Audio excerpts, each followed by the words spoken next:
With nearly a dozen Ebola vaccines now in various stages of development, researchers of one report promising results against the recent strain, a vaccine designed from a crippled virus with Ebola genes stitched in, the first tested against the strain that caused the outbreak in West Africa that has killed 10,000 and infected thousands more, protected every monkey tested from being infected with Ebola.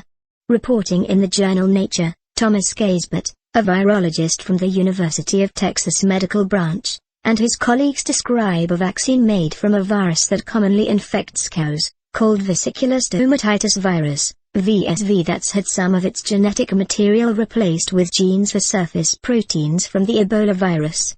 None of the 8 monkeys inoculated with the shot showed any signs of severe Ebola infection after being exposed to the virus 28 days later, while both of the control animals died of the disease 7 and 8 days after infection. The vaccine is the second generation of one that Gaisbert and Heinz Feldman, from the National Institute of Allergy and Infectious Diseases, co-developed in the 2000s.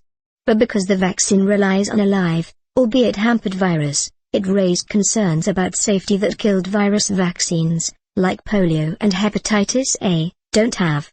Neither the VSV nor Ebola virus are capable of replicating, since the VSV has part of its genome cut out and replaced with Ebola material, and the Ebola virus only has its outer surface genes and none of its dividing machinery. But a growing virus, even a slowly growing one, can cause problems. That's what researchers saw in an early human trial of the first-generation VSV Ebola vaccine, which was tested among 40 healthy volunteers in the Washington, D.C. area. Some developed arthritis-like conditions, which added to existing concerns about the vaccine's safety profile. Clearly there was a lot of room for improvement. It's a balancing act, says Gaisbert. What makes it such a good vaccine is that it grows. But we are trying to find the balance between efficacy and safety. The first ever large-scale Ebola vaccine trial begins in Liberia. He may have hit upon that parity with the latest version of the shot.